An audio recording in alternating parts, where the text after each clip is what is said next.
4-5 आधार हैं भेदभाव के, जाति के आधार पर, धर्म के आधार पर, लिंग के आधार पर, जन्म स्थान के आधार पर, विकलांगता के आधार पर। ये 5 आधार हैं भेदभाव के, है ना। मान लीजिए कोई विकलांग है, लंगड़ा है, आप उसको लंगड़ा कह करके उसको अपमानित कर रहे हैं, उसको नीचा दिखा रहे हैं, तो वो भी इसमें आएगा। तो इसमें 5 आधार दिए गए हैं, इसमें लोगों ने सिर्फ जाति वाला एक आधार पकड़ लिया और उसी पर हल्ला हो रहा है। आप व्हाट्सएप यूनिवर्सिटी पर खास के कि एक दलित लड़की ने एक लड़का ने एक सवर्ण लड़की को शादी का प्रस्ताव रखा, उसने कहा नहीं, तो उसकी शिकायत होगी। ये सब बहुत किस्सा तो तमन्ना भी है। पहली बात तो मैं बता दूं दर्शकों को, मैं खुद सवर्ण हिंदू हूं, खुद अगड़ी जाति का हूं और मैं यूजीसी के नियमों का स्वागत करता हूं। दूसरी बात, इन नियमों को सिर्फ जातीय चश्मे से नहीं देखना चाहिए, क्योंकि जैसे उसमें है कि आपके जन्म स्थान के आधार पर भी नहीं भेदभाव किया सकता है। मतलब मान लीजिए कोई बिहारी लड़का बंबई जाता है और बंबई में उसको बिहारी बिहारी बोल के उसको प्रताड़ित किया जाता है, तो वो बिहारी लड़का भी उसमें कर सकता है, भले वो अगड़ी जाति का ही बिहारी क्यों ना हो, भले ही वो राजपूत बिहारी ही क्यों ना हो।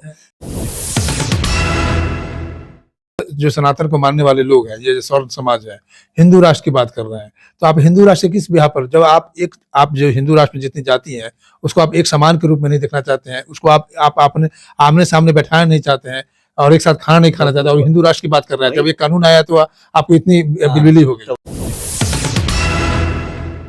वही तो पाखंड उजागर हो गया। अब तो सब हिंदू राष्ट्र गया तेल लेने, है ना। जब हिंदू राष्ट्र की बात कर रहे थे और जहां हुआ कि दलित और बहुजनों को बराबरी का दर्जा मिले अगड़ों से, अब तक हिंदू खतरे में था, सवर्ण खतरे में आ गया। लाइव न्यूज, खबर तो पक्की है। नमस्कार, मैं शंभू कुमार, आप देख रहे हैं लाइव 24। मेरे साथ पूर्व आईपीएस अधिकारी अमिताभ दास जुड़ेंगे।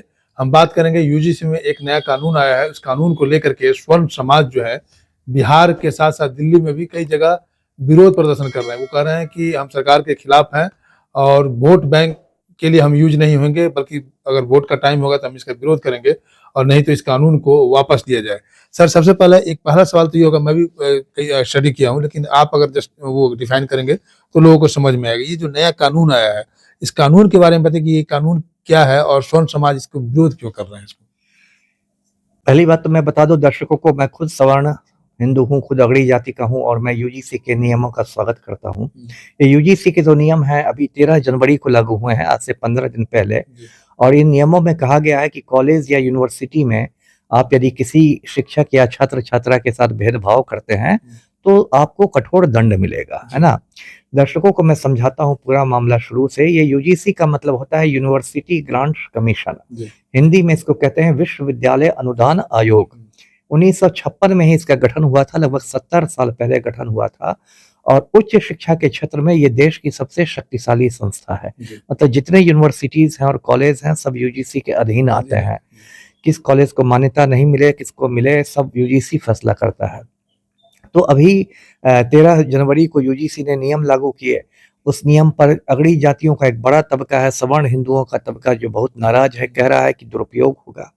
अब मैं इसकी पृष्ठभूमि बताता हूं क्यों ये नियम लागू किए गए। देखिए, 8-10 साल पहले की बात है। रोहित वेमुला नाम के एक रिसर्च स्कॉलर थे, शोधार्थी थे, हैदराबाद विश्वविद्यालय में पीएचडी करे थे। हाँ, दलित समाज से थे, बहुत गरीब परिवार से थे। रोहित वेमुला का कैंपस में कुछ लड़कों से झगड़ा हो गया, वो मामला दिल्ली तक पहुंच गया। स्मृति ईरानी मानव संसाधन मंत्री थी, उन्होंने रोहित वेमुला की फेलोशिप बंद करवा दी। मतलब जो छात्रवृत्ति उसको मिलती थी वो रोक दी गई। वो गरीब परिवार के थे तो काफी मतलब हताश हो गए और हताशा में रोहित वेमुला ने आत्महत्या कर ली, सुसाइड कर लिया। इसको लेके पूरे देश में बहुत बवाल हुआ। दलित बहुजन संगठनों ने बहुत बवाल किया। कहा गया कि ये रोहित वेमुला की आत्महत्या नहीं है, ये उनकी संस्थागत हत्या है। मतलब एक भ्रष्ट सिस्टम ने एक होनहार लड़का की जान ले ली है। राहुल गांधी ने भी कहा कि एक रोहित वेमुला एक्ट बनना चाहिए इस देश में। उसके बाद ये मामला सुप्रीम कोर्ट पहुंच गया। सुप्रीम कोर्ट ने यूजीसी को आदेश दिए कि ऐसे सख्त नियम बनाइए जिससे इस तरह के भेदभाव नहीं हो। उसी के बाद से नियम आए जो 13 जनवरी को लागू हुए हैं।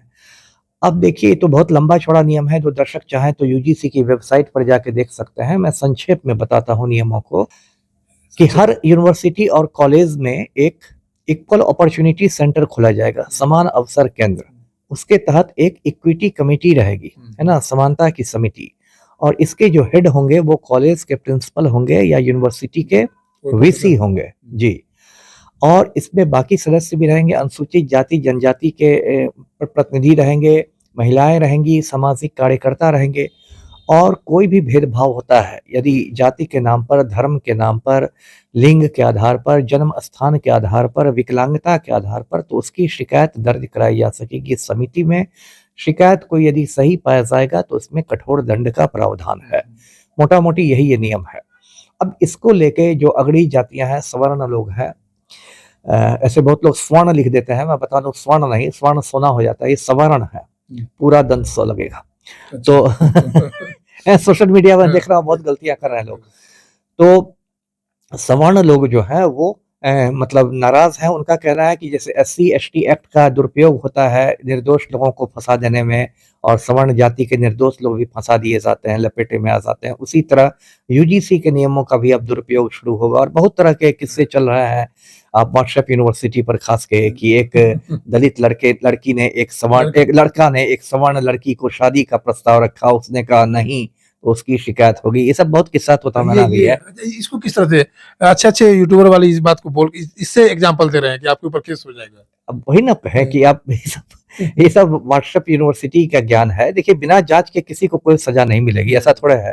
और दूसरी बात, इन नियमों को सिर्फ जातीय चश्मे से नहीं देखना चाहिए, क्योंकि जैसे उसमें है कि आपके जन्म स्थान के आधार पर भी नहीं भेदभाव किया सकता है। मतलब मान लीजिए कोई बिहारी लड़का बम्बई जाता है और बम्बई में उसको बिहारी बिहारी बोल के उसको प्रताड़ित किया जाता है, तो वो बिहारी लड़का भी उसमें कर सकता है, भले वो अगड़ी जाति का ही बिहारी क्यों ना हो। जो सनातन को मानने वाले लोग हैं, ये स्वर्ण समाज है, हिंदू राष्ट्र की बात कर रहे हैं, तो आप हिंदू राष्ट्र किस बिहार पर, जब आप जो हिंदू राष्ट्र में जितनी जाति है उसको आप एक समान के रूप में नहीं देखना चाहते हैं, उसको आप आपने आमने सामने बैठाना नहीं चाहते हैं और एक साथ खाना नहीं खाना चाहते, और हिंदू राष्ट्र की बात कर रहे हैं, जब ये कानून आया तो आपको इतनी बिलबिली हो गई। तो वही तो पाखंड उजागर हो गया। अब तो सब हिंदू राष्ट्र गया तेल लेने, है ना। जब हिंदू राष्ट्र की बात कर रहे थे और जहां हुआ कि दलित और बहुजनों को बराबरी का दर्जा मिले अगड़ों से, अब तक हिंदू खतरे में था, सवर्ण खतरे में आ गया, है ना।